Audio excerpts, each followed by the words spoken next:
Welcome back to The Prestige, your weekly breakdown for every UFC fight on the card. I will be giving you the sharp money line and prop bets for each matchup, plus a prestigious parlay to follow every week so you can maximize our profits and we can stay ahead of the books. Let's get to work. Now, Kamaru Usman is known as the Nigerian Nightmare, is set to make his highly anticipated return to the octagon on June 14th, headlining UFC on ESPN 69 against the surging Joaquin Buckley. This bout marks Usman's first fight since 2023, following a period of recovery and personal growth. Usman is renowned for his dominant wrestling, boasting the highest takedown defense percentage in the UFC welterweight history at 97.3%. Over time, he has developed a formidable striking game under coach Trevor Whitman, evidenced by his knockout victories over elite opponents like Jorge Masvidal and Gilbert Burns. His ability to control the pace, coupled with his relentless pressure and cardio, has made him a formidable force in the division. Usman's last 3 fights have resulted in losses: a knockout by Leon Edwards, a majority decision loss in their rematch, and a close majority decision defeat to Khamzat Chimaev in his middleweight debut. These setbacks prompted a hiatus, during which Usman focused on healing and personal development, and now returns with a renewed motivation to reestablish himself in the welterweight division. The paths for victory for Kamaru Usman would be to leverage his wrestling advantage and utilize his wrestling to control the fight's tempo, taking Buckley to the ground and neutralizing his striking threats. He needs to maintain his distance and use his jab. He needs to employ his reach and jab to keep Buckley at bay, disrupting his rhythm and preventing his explosive entries. He needs to exploit his cardio edge. He needs to capitalize on his endurance to wear down Buckley over the rounds, potentially leading openings as the fight progresses. He needs to avoid the prolonged exchanges. He needs to minimize the time spent in the pocket and striking range to reduce the risk of Buckley's knockout power. By implementing the strategy that emphasizes his wrestling and dominance and cardio, while cautiously engaging in striking, Usman can effectively mitigate Buckley's strengths and pave the way for a successful return to the win column. Joaquin Buckley enters the main event riding a 6-fight win streak in the welterweight division. Known for his explosive power and highlight reel knockouts, Buckley is facing a former champion in Kamaru Usman in a bout that could propel him to title contention. Buckley is renowned for his knockout power, securing 15 of 21 victories via TKO or KO. His striking is characterized by being aggressive combinations and dynamic kicks, including a viral spinning back kick knockout in 2020. Since returning to welterweight, he has demonstrated improved cardio and defensive grappling, effectively neutralizing his opponent's takedown attempts. Buckley's recent victories included TKO over Colby Covington, a knockout of Stephen Thompson, and a unanimous victory over Nurmagomedov. These performances have showcased his ability to compete against top-tier opponents, solidifying his status as a rising contender in the division. His path to victory against Kamaru Usman would be to maintain his distance and utilize his reach. He has a 76-inch reach, and he needs to keep Usman at bay using jabs and kicks to control the range. He needs to defend takedowns, focus on takedown defense to prevent Usman from implementing the wrestling-heavy game plan. He needs to capitalize on striking opportunities, exploit openings in Usman's striking defense, aiming for powerful combinations that could lead to a knockout. He also needs to manage his cardio. He needs to ensure energy conservation to maintain performance throughout the fight, especially if it extends into later rounds. By leveraging his striking prowess and maintaining his effective distance management, Buckley can disrupt Usman's rhythm and create opportunities for decisive victory. My prediction is Buckley by KO. Rose Namajunas and Miranda Maverick are set to clash in a pivotal flyweight bout. Both fighters bring distinct skill sets and recent momentum into the octagon, promising an intriguing matchup for fans and bettors alike. Rose is renowned for her fluid movement, precise striking, and her high fight IQ. Her background in Taekwondo and karate, combined with a brown belt in Brazilian Jiu-Jitsu, allows her to seamlessly transition between her stand-up exchanges and ground engagements. Notable victories over Joanna Jędrzejczyk and Weili Zhang highlight her ability to execute game plans against elite competition. Since moving up to flyweight, however, Rose has experienced mixed results. She secured a unanimous decision victories over Amanda Rivas and Tracy Cortez, but fell short against top contender Erin Blanchfield. Her adaptability and experience remain assets as she continues to navigate this division. Her path to victory against Miranda Maverick should be to maintain distance, utilize her reach and footwork to keep the fight standing, and avoid Maverick's grappling strengths. Strike with precision. She needs to employ her technical striking to accumulate damage and potentially set up a finish. She needs to defend takedowns, focus on takedown defense to prevent Maverick from dictating the fight's pace on the ground.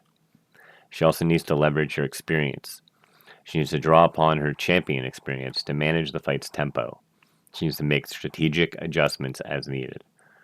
By executing a game plan that emphasizes on her striking prowess and takedown defense, Rose can neutralize Maverick's strengths and position herself for a decisive victory. Now currently ranked 11th in the UFC Women's Flyweight division, Maverick brings a well-rounded skill set and 4-fight winning streak to this pivotal matchup.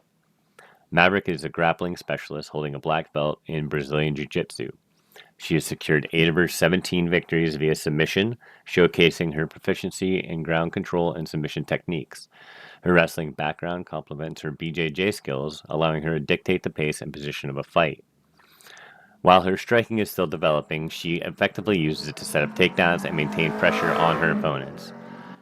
Maverick is on a 4-fight winning streak with notable victories over Andrea Lee, Diane Barboza, Jamie Lee Horth, and Priscilla Cachoeira. And her most recent win against Horth was a unanimous decision where she showcased her grappling dominance and control throughout the bout. This streak has solidified her position as a rising contender in the flyweight division. Her path to victory against Rose would be to implement a grappling dominance, utilize her superior wrestling and BJJ skills to take the fight to the ground, where she holds a clear advantage. She needs to maintain a relentless pressure, apply constant pressure to disrupt Rose's rhythm and prevent her from settling into a striking groove. Control octagon positioning. Cut off angles and force Rose against the cage, limiting her movement and striking opportunities. She needs to capitalize on her ground opportunities. Once she gets her on the ground, she needs to work towards dominant positions and seek submissions, leveraging her high submission success rate. By executing a game plan centered on her grappling strengths and minimizing striking exchanges, Maverick can effectively neutralize Rose's striking prowess and position herself for a victory.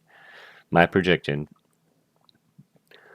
is that Maverick is a little bit too big for Rose to handle, and she gets a little bit weight bullied by her. Rose moved up to fight in this weight class, and Miranda Maverick is gigantic for this weight class, so I think Miranda Maverick by decision. I think Rose is a little too much experience for her to get finished, but Miranda Maverick takes the decision. Thank you. Alonzo Atomic Menafield is set to face undefeated prospect Omar Sy, I think that's his name, in a light heavyweight bout June 14th. This matchup pits Menafield's explosive power against Sy's reach and technical prowess. Menafield is renowned for his knockout power, securing 10 of his 16 victories via KO TKO. His aggressive approach and ability to finish fights early make him a constant threat in the opening rounds.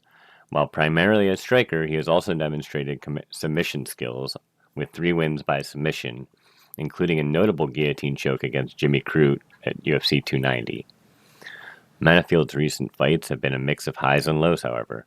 He secured a split decision over Julius Walker in February 2025, but suffered a back-to-back knockout losses to Carlos Olberg and Azamat Murzakanov in 2024. These outcomes highlight his vulnerability as a technical striker, but also his vulnerability to technical strikers and also his resilience to and ability to bounce back. His path to victory: to overcome Sy, is to close the distance and utilize explosive movements to get inside Sai's reach. He needs to minimize the effectiveness of Sai's long-range strikes. He needs to target the body and employ body shots to slow down Sai and reduce his mobility. That'll make it easier for him to land power punches.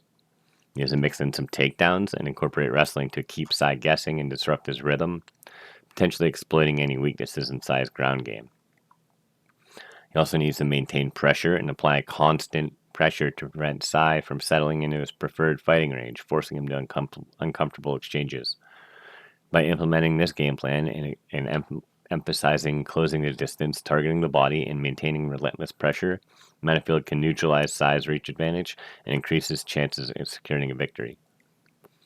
Omar Sy is an undefeated French light heavyweight. He's got a perfect 11-0 record. He's rapidly ascended the ranks, showcasing a well-rounded skill set that combines striking precision with grappling prowess. Sy leverages his height and reach to control distance, utilizing sharp jabs and kicks to keep opponents at bay. His striking is complemented by a solid grappling game, often transitioning smoothly between stand-up exchanges and takedown attempts. Sai's abilities to mix in striking with clinch work and ground control makes him a multifaceted threat in the octagon. Sai's recent victories include the unanimous decision over Dawoon Jung and a first-round submission over Tuka Tukos in his UFC debut. These performances highlight his adaptability and effectiveness against diverse fighting styles. His path to victory versus Alonzo Menifield will be to utilize his 7-inch reach advantage to keep Menifield at range, minimizing the risk of powerful counter strikes. He needs to employ lateral movement and avoid linear exchanges by circling and using footwork to create angles and disrupting Menifield's forward pressure. He needs to mix the striking and the grappling by blending the striking with the grappling and clinch entries and takedown attempts to keep Menifield guessing and prevent him from settling into rhythm. He needs to exploit his cardio advantage that he might have, capitalize on any potential cardio disparities by maintaining a steady pace, and aim to wear down Menifield in the later rounds. I believe that in implementing this game plan that he will take the victory over Alonzo Menifield. I think it's going to be a decision victory for Omar Sy. Edmund, the Golden Boy Shabazian, is set to face Andre Petroski in a middleweight bout as he aims to build on his recent momentum and reestablish himself as a rising contender in the division. Shabazian is known for his explosive striking, particularly in the early rounds. With 12 of his 14 wins coming by knockout, he has demonstrated the ability to finish fights swiftly. His Shotokan karate background contributes to his dynamic striking arsenal, including powerful kicks and precise punches. Training at Extreme Couture has further honed his skills, adding depth to his overall game. Shabazian's recent fights reflect a mix of outcomes. He had a TKO win over Dylan Budka, a submission loss to Gerald Mearshart, a KO win over AJ Dobson, a TKO loss to Anthony Hernandez, a TKO win over Dolce Legambulia. These performances showcased his potent striking, but also highlight his areas for improvement, particularly in his grappling defense.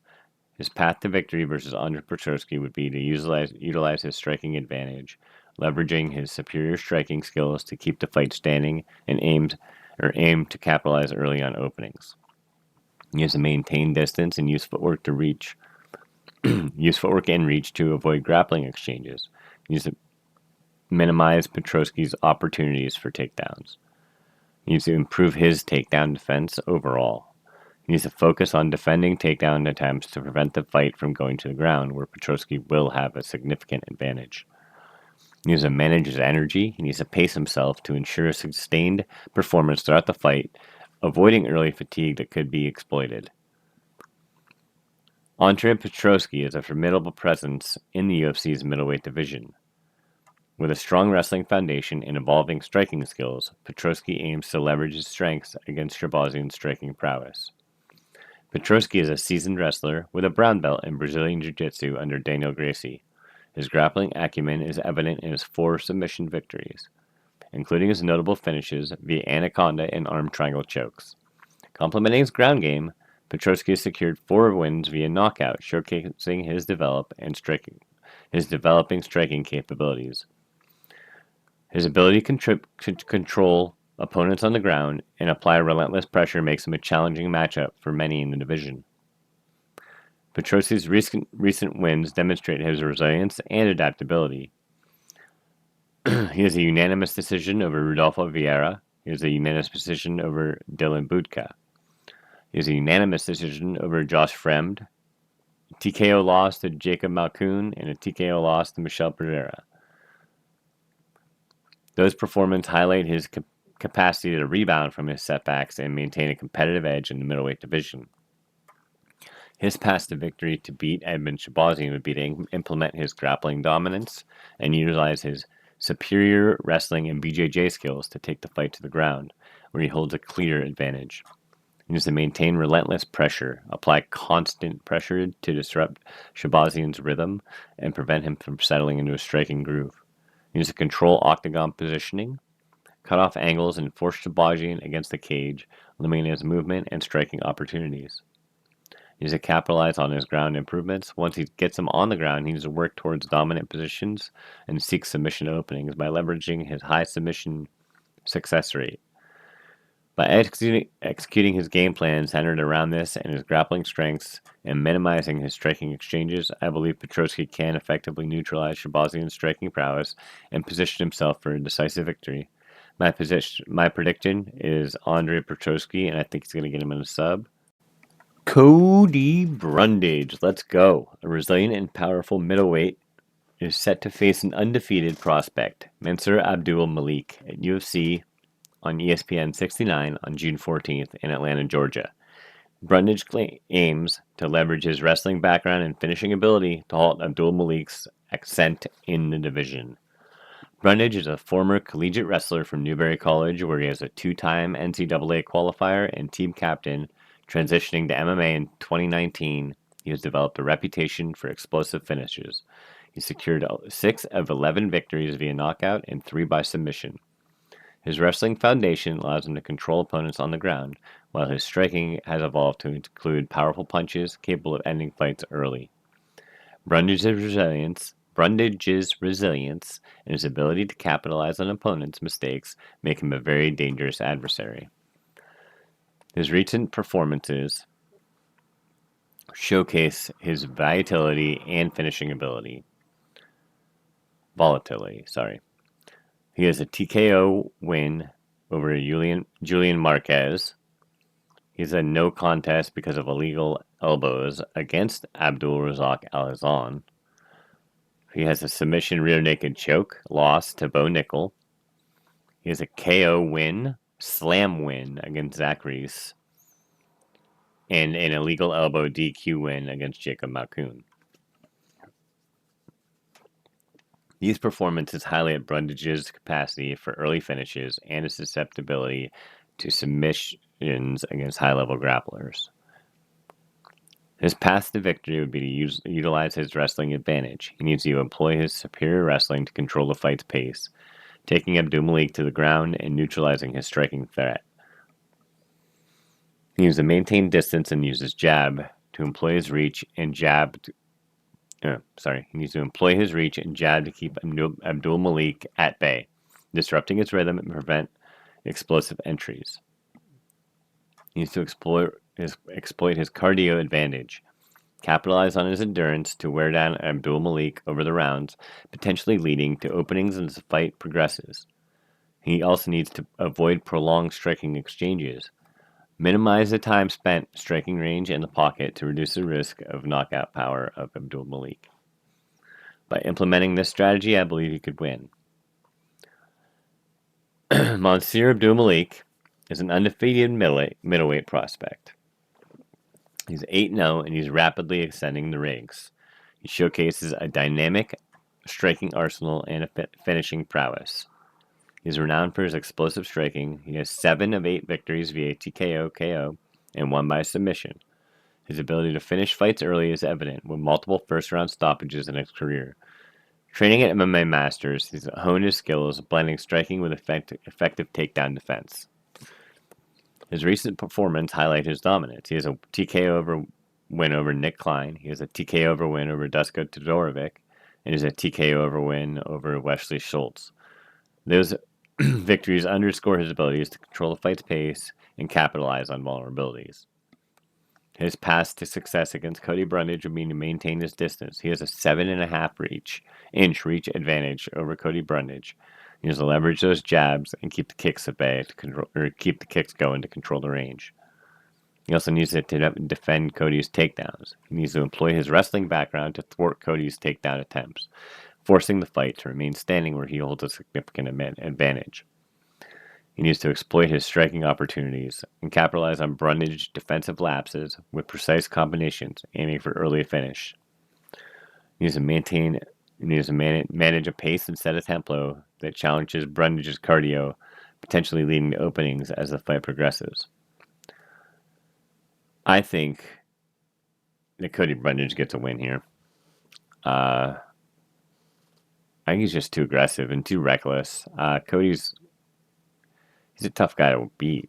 He's very relentless. He has a heavy pressure game. He's got a chin. At first I thought that I was going to go with Monster Abdulmalik with this pick, but because I thought like Cody kept getting chin for some reason, and he has like one knockout loss. So I was very surprised. I'm going to go with Cody.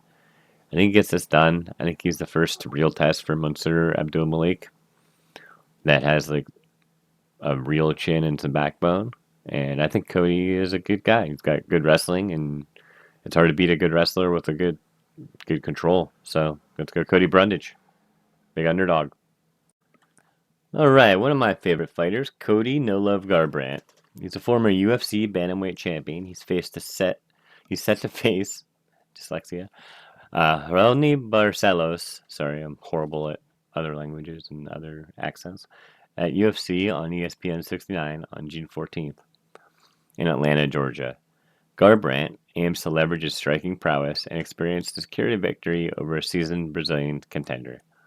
Garbrandt is renowned for his explosive hand speed, precise boxing, and knockout power. 11 of 14 victories coming via knockout, he has demonstrated the ability to finish fights swiftly.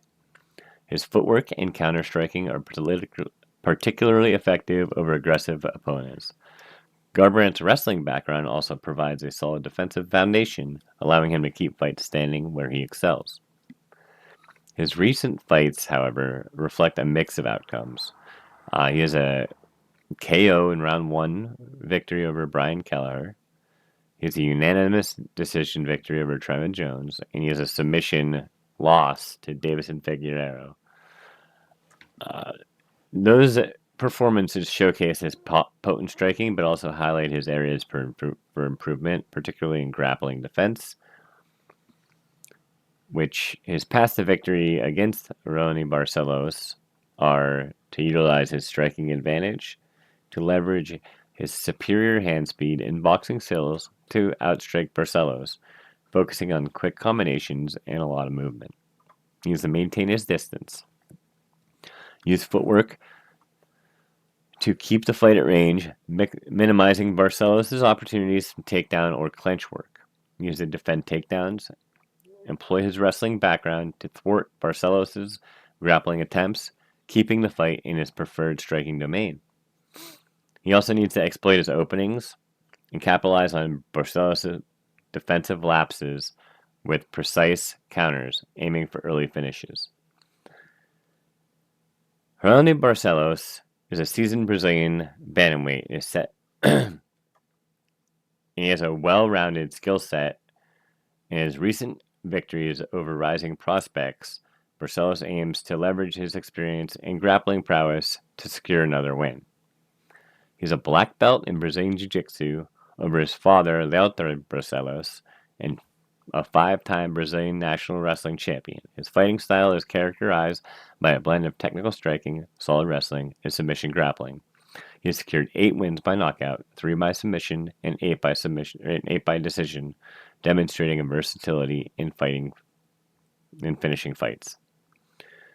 He has a mix of outcomes in his recent fights. He is the one that beat Peyton Talbot recently in his January 18th victory. That was very impressive. He has a win over Christian Quinones, submission win. He has a unanimous decision loss to Kyler Phillips in 2023. He lost to Umar Nurmagomedov in a KO in 2023, and he beat Trevin Jones in 2022 in a unanimous decision. So he can win in decisions or KOs or submissions. Well, decisions or submissions. So his path to victory against Cody would be to implement his grappling strategy and utilize his wrestling and Brazilian Jiu-Jitsu skills and take this fight to the ground where he can control the pace and take submissions. He needs to maintain defensive striking and employ technical striking to keep Garbrandt at bay, avoiding necessary exchanges that could lead to counters. He needs to exploit any cardio advantage he might have and capitalize on his endurance to outlast Garbrandt, who has shown signs to tire in later rounds. Usually those are 5-round fights, though. He needs to control the octagon positioning, use footwork and cage control to dictate the fight's location, minimizing Garbrandt's opportunities to utilize the boxing effectively. Basically, Cody Garbrandt's one of my favorite fighters. I really started to like him with the TJ Dillashaw rivalry, obviously. And I've been rooting for him ever since. I love his style. I just wish he had a chin and could get up from his back. That being said, I think it's Barcelos by sub. I think it's an early sub, rounds 1 or 2. I think he's just too much of a grappler for Cody. So, sorry, Cody. I'm rooting for you. I'm rooting for you a lot. And I hope that you get this victory. Just stay off your back. And if you do get on your back, get the F up. Good luck. Cody Custom Made Durden is set to face against Jose Ochoa in ESPN 69 on June 14th. He brings a wealth of experience and a well-rounded skill set to this flyweight matchup. Durden is a former high school wrestling standout. He boasts a 121-31 record and multiple championships.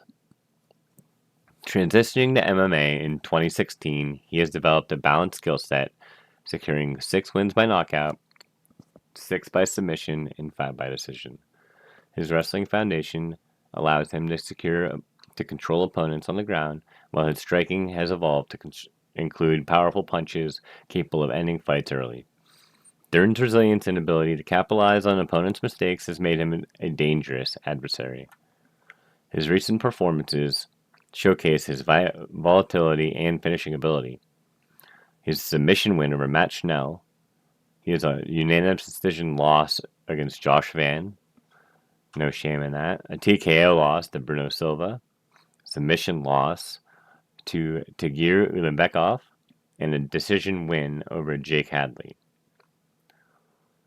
His path to victory over Jose Ochoa would be to use his wrestling advantage and employ his superior wrestling to control a fight's pace, taking Ochoa to the ground and neutralizing his striking advantage.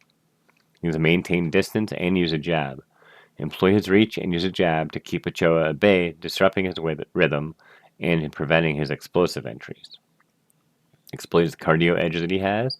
Take Ochoa in untested deep waters. He also needs to control octagon positioning, cut off angles, and force Ochoa against the cage, limiting his movement and striking opportunities.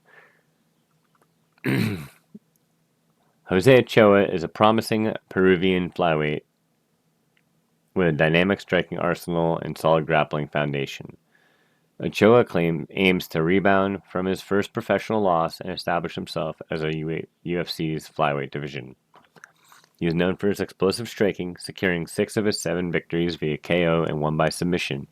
Training at Shoot the Box Diego Lima, he employs a high-volume, aggressive approach, utilizing a diverse array of kicks and punches to overwhelm opponents. His Muay Thai background enables him to deliver powerful strikes in both close quarters and at range. Additionally, Ochoa has demonstrated solid takedown defense and ability to quickly return to his feet when grounded. His recent opponents showcase his finishing ability and resilience. He has a loss in a well-fought fight to Loner Kavanaugh in November 23, or November 24. November 23, 2024. He has a submission win over Juscelino Pantoja. He has a KO punch win over Jefferson Pereira. KO punch win over Franklin Grifo. And a liver shot win over Nito Castro. That highlights his capacity for any early finishes and his ability to adapt and rebound from any setbacks.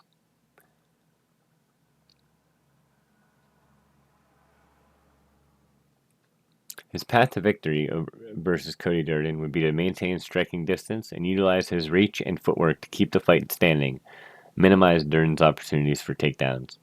He needs to employ high-volume striking, leverage his aggressive fighting style to overwhelm Durden, focusing on combinations that exploit openings in Durden's defense. He needs to defend takedowns.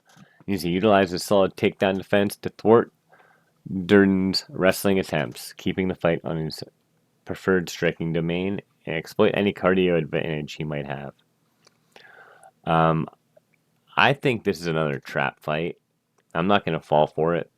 Just like Jordan Pesenich and a couple of other guys lately that have come into the UFC and relatively inexperienced, or it appears that they're not what the UFC typically looks for, and just kind of thrown in, and they have a good loss. Like, they look good in a loss, like Jordan Pesenich.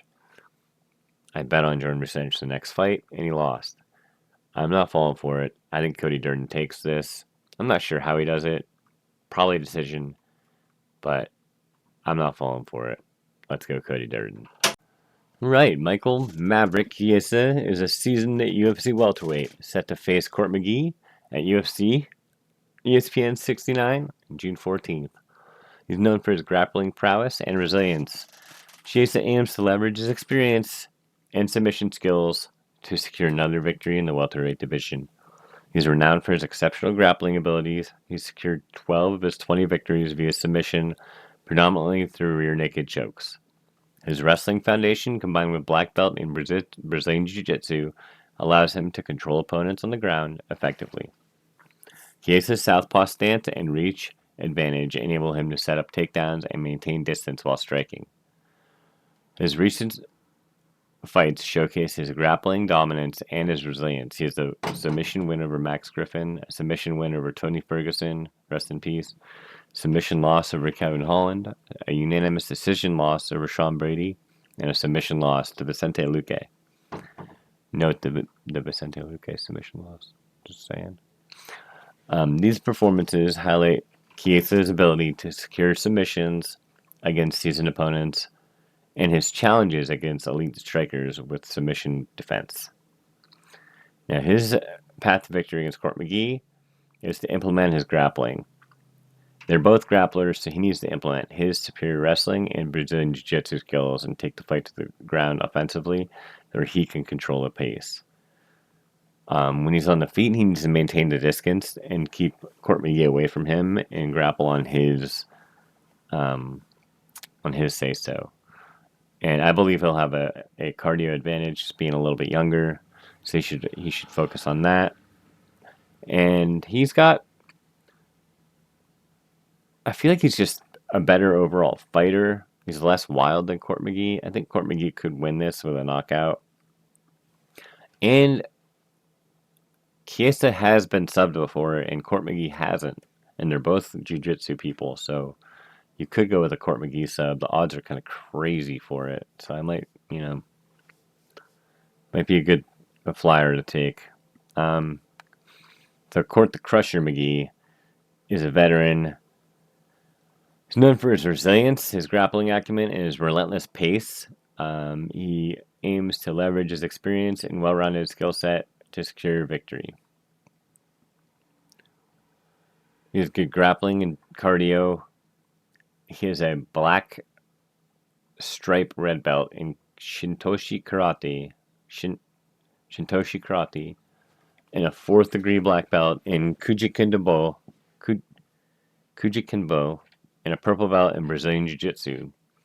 He brings a diverse martial art background to the octagon. His fighting style emphasizes relentless pressure, clinch work, and ground control.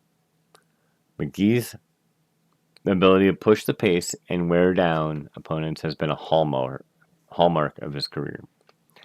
His recent fights showcase his resilience and adaptability. He has a submission win over Tim Means in 2024. He has a decision loss to Alex Morono in 2024. A KO loss to Matt Brown in 2023. A KO loss in 2022 to Jeremiah Wells. And a unanimous decision win that aged well against Ramiz Brahimaj, who just got a submission win.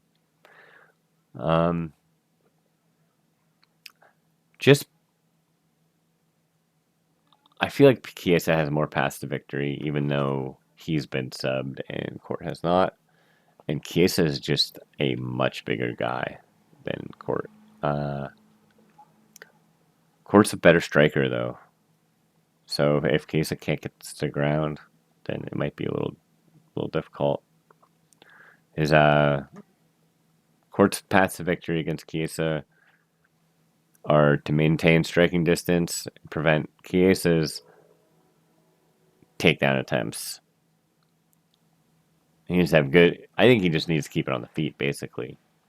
And I think by keeping it on the feet, he'll exploit Chiesa's cardio that way. I think Chiesa has good cardio when he gets to lay on people. But I think with the increased pressure that Court can put on people, I think Chiesa could get tired and maybe get subbed.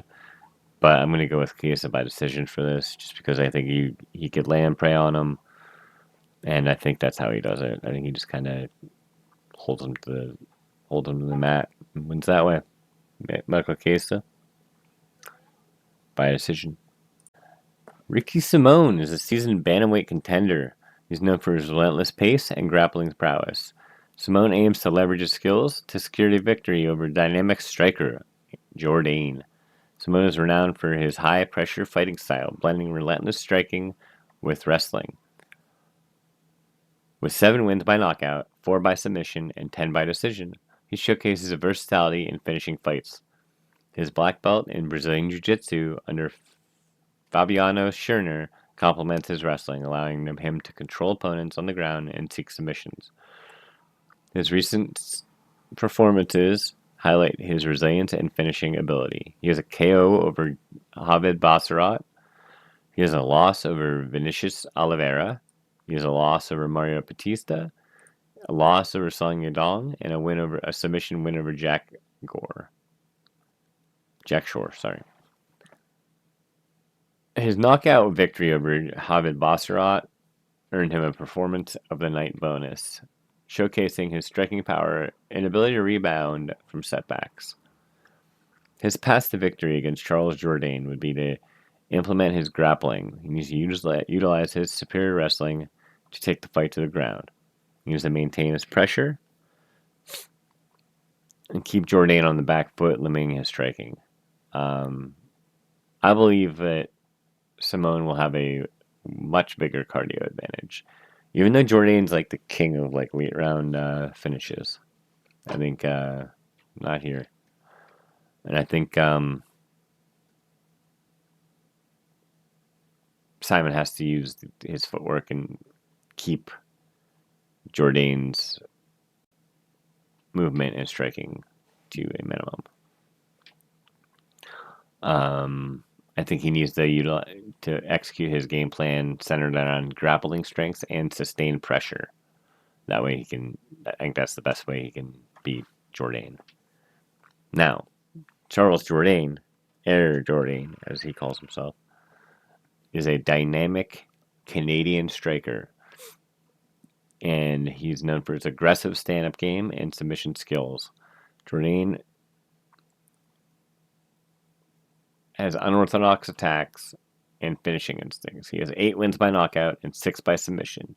He demonstrates a well-rounded offensive arsenal. His southpaw stance and dynamic movement allow him to deliver powerful kicks and punches from various angles.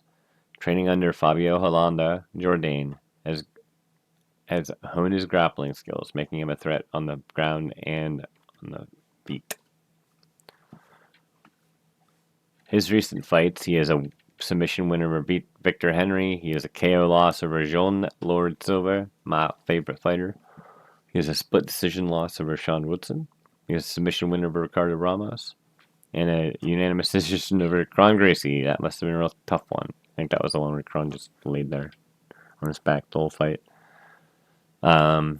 His path to victory against Simone would be to maintain striking distance, don't get taken down, keep your heart rate down.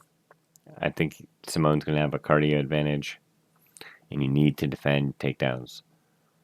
That being said, Ricky Simone, by decision, I think, but definitely over the 1.5 if you can get it for a good price. Those odds are not even remotely close to out yet, though, so we'll see as it goes on. And by the way, hit the like button, follow, subscribe, whatever you can do. And my prestigious parlays will be out later in the week, so look forward to those. Rudolfo Bellato is a rising force in UFC's light heavyweight division, bringing a potent blend of striking power and submission skills, as he prepares to face seasoned grappler Paul Craig.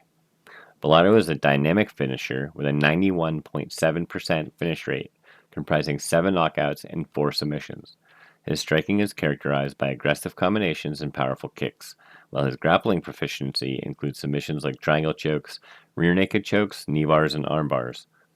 Training alongside elite fighters in Team Nogueira, Bellato has honed a well-rounded skill set that allows him to adapt to various fight scenarios. His recent fights are a draw to Jimmy Crute, a TKO win over Ihor Paterio, TKO win over Murtaza Talha, a unanimous decision over Arcesio dos Santos, and a TKO win over Mateos Masaros in 2023 in the LFA. His keys to victory against Paul Craig are to keep it standing. Keep Paul Craig away from you at all costs. Defend the takedowns. Make him get tired. Paul Craig wears out throughout the fights. He's got, I don't know if he gets chinned, but he has wobbled, I think, quite a bit. But be wary of those submissions.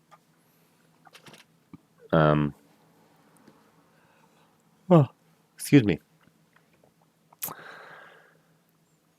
That being said, Paul Craig is a seasoned Scottish martial artist. He's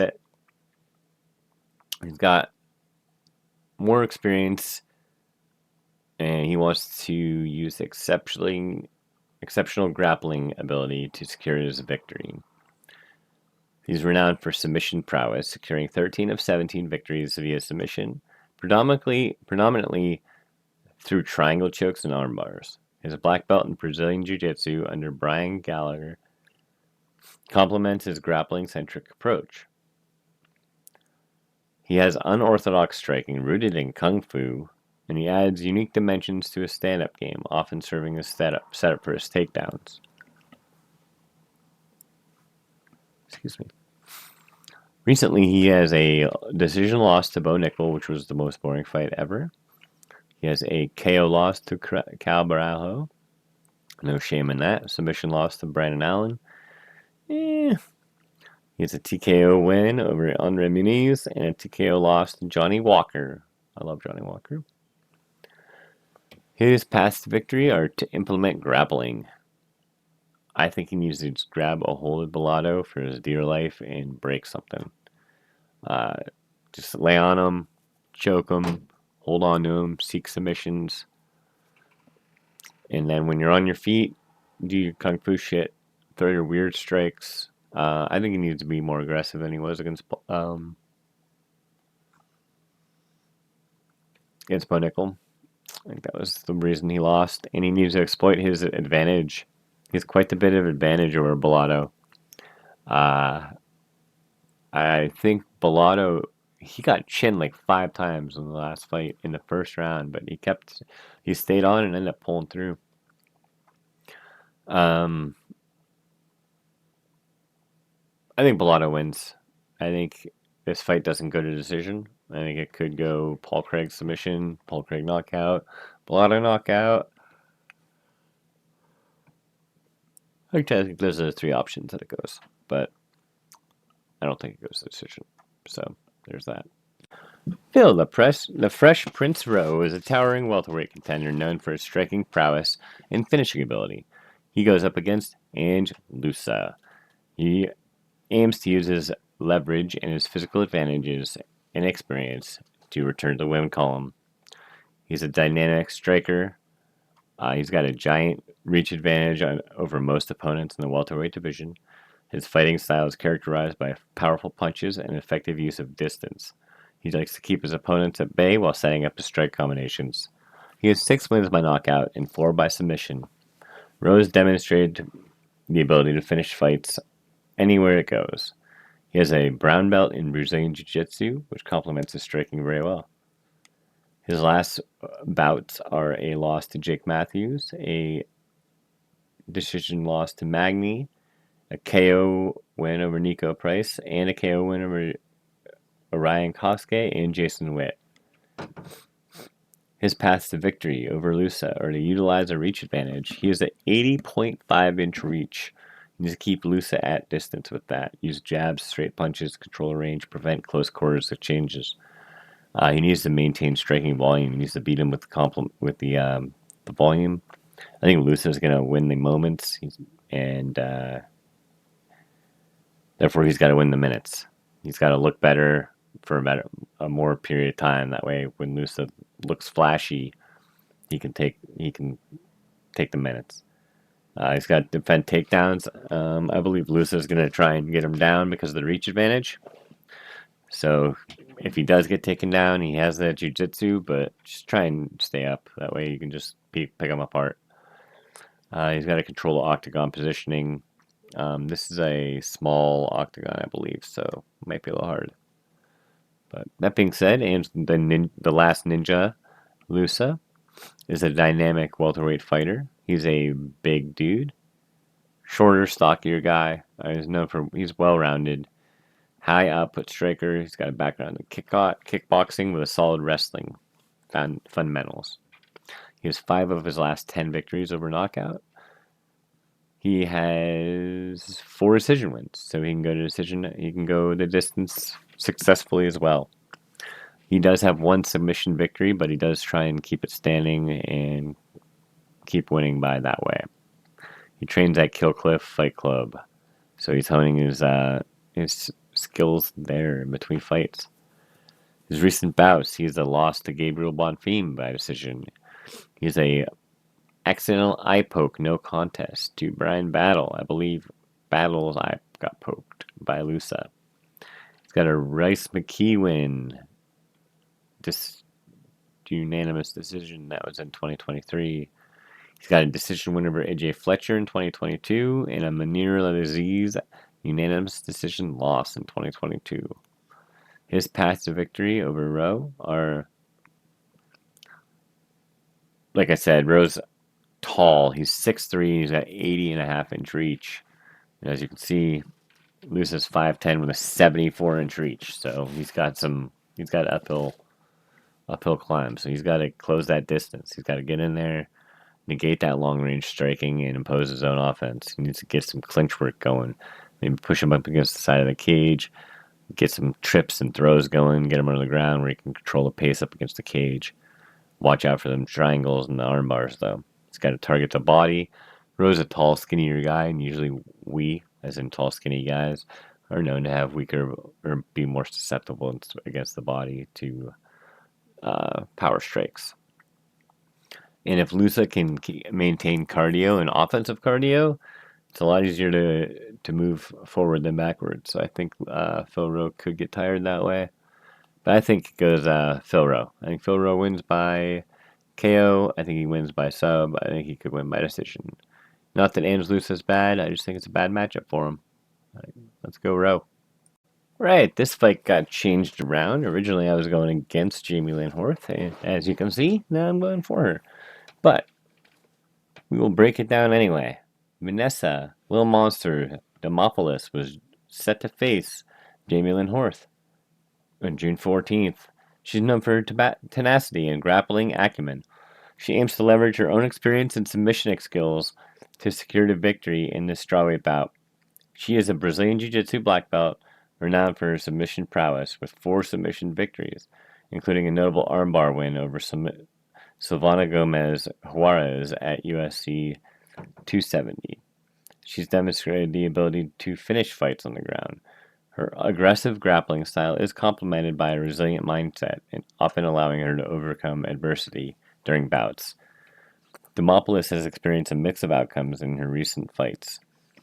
She has a decision loss to Talita Alencar, a submission loss to Jacqueline Amorim, a split decision win to Emily Ducati, unanimous decision win over Kanaka Murata, and a unanimous decision loss over Carolina Kowalkiewicz. I think that was her retirement fight too, Carolina Kowalkiewicz. Her path to victory over Jalen Horwath should be considered as a grappling strategy. I think she utilizes her Brazilian Jiu-Jitsu to take the fight to the ground, where she can control the pace and seek out submissions there. Maintain aggressive pressure. Just keep going. Keep Horth on the defensive. Minimize her opportunities to get clean strikes in. Defend against submissions. Giving her recent loss via armbar, Demopoulos should focus on improving her submission defense and avoid similar pitfalls. She also needs to control the positioning in the octagon, limit Horth's movement, and opportunities to engage her. Jamie Lynn Horth is a Canadian mixed martial artist set to face Vanessa Demopoulos. She is a solid foundation in striking and a well-rounded skill set. She leverages her physical advantages and technical prowess to secure victories. She is known for her aggressive striking and her utilizing her reach and height to maintain distance and deliver powerful combinations. Her kickboxing background is evident in use of her jabs, straight punches, and leg kicks to control the pace of the fight. Additionally, Horth has demonstrated proficiency in grappling with 2 submission victories, showcasing her versatility in both stand-up and ground exchanges. She has a unanimous decision loss to Miranda Maverick, a split decision win to Ivana Petrovic, a split decision loss to Veronica Harvey, and a decision win over Haley Cowan. Her paths to victory over Vanessa Demopoulos are: just keep it striking, maintain striking distance. Demopoulos kind of sucks. Sorry, Demopoulos. You're what you are, and you're taking on super late notice. You're game for a fight, but you're outskilled, outmatched, outclassed here. Just don't get taken down. Keep it on the feet. Outstrike her. Avoid the ground. My prediction is a Horth decision. Demopoulos is tough. She's tough girl, but I think Jamie Lynn Horth gets it done.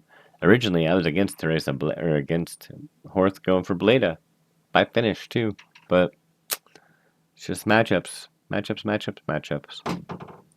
Last but not least, Malcolm the Machine Wellmaker is an undefeated bantamweight prospect, poised to make his second UFC appearance, this time against Chris Matino. He's got a perfect 9-0 professional record. Wellmaker has rapidly ascended the ranks, showcasing a blend of striking power and submission proficiency. Wellmaker is a dynamic striker with a 78% finish rate. He's got 5 knockouts and 2 submissions. His striking is characterized by powerful right hooks, left hooks, and effective use of reach, allowing him to control the distance and dictate the pace of the fight. He's got a well-rounded skill set, and he can adapt to different scenarios and fights. He smashed Corey Saman. He's got a win over Adam Bromhold in the Contender Series. And then he's got 2 KOs and decisions before that, before the UFC. Just on his last 5. His path to victory, utilize reach advantage. Matino's got short arms, and Wanamaker's got 71.5-inch reach. So I think he can just use jabs and straight punches and just outstrike him. Kind of like what O'Malley did, except for I think Wanamaker is absolutely going to just murder this guy. Wanamaker, I think. Is that what I just said? Anyway. He needs to avoid being brought into a brawl. He needs to stick to a calculated game plan and exploit defensive gaps. Martino has a lot of defensive gaps. He's being brought back into the UFC for this fight, so you can see how this is going to go.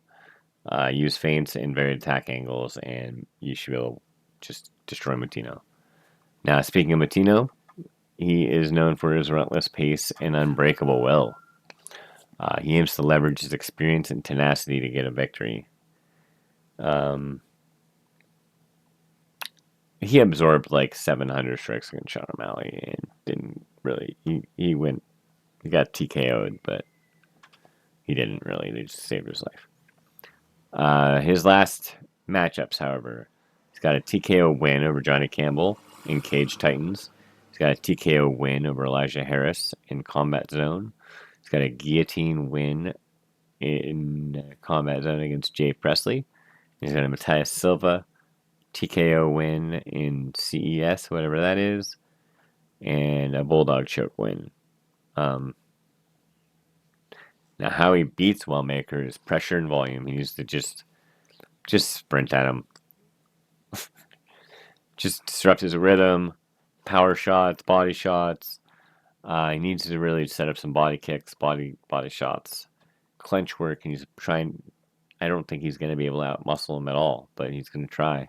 He has to try, and just win off durability. Just take a beating. Wear out Malcolm, like the Rocky Balboa approach, I think. But I think he doesn't have a shot. I think Malcolm wins. I think Malcolm destroys him. It's like first, second round KO, probably first. And that is a wrap for this week's fight breakdowns and sharp picks. As you can see, I have done a lot of work in the last week. So sorry if I sound completely exhausted. I am. I got it all finished and set up. I probably put 100 hours in the last 8 days. But hopefully the quality is way better. Got a green screen set up now. I got some new graphics. Beautiful, beautiful graphics. Come on, give me some credit. Don't forget to like, subscribe, drop your predictions and all the fights in the comments, and we'll catch you next time on The Prestige. Until then, keep it locked, keep it loaded, and keep it violent. I'll see you later in the week for the prestigious parlay. Bye-bye.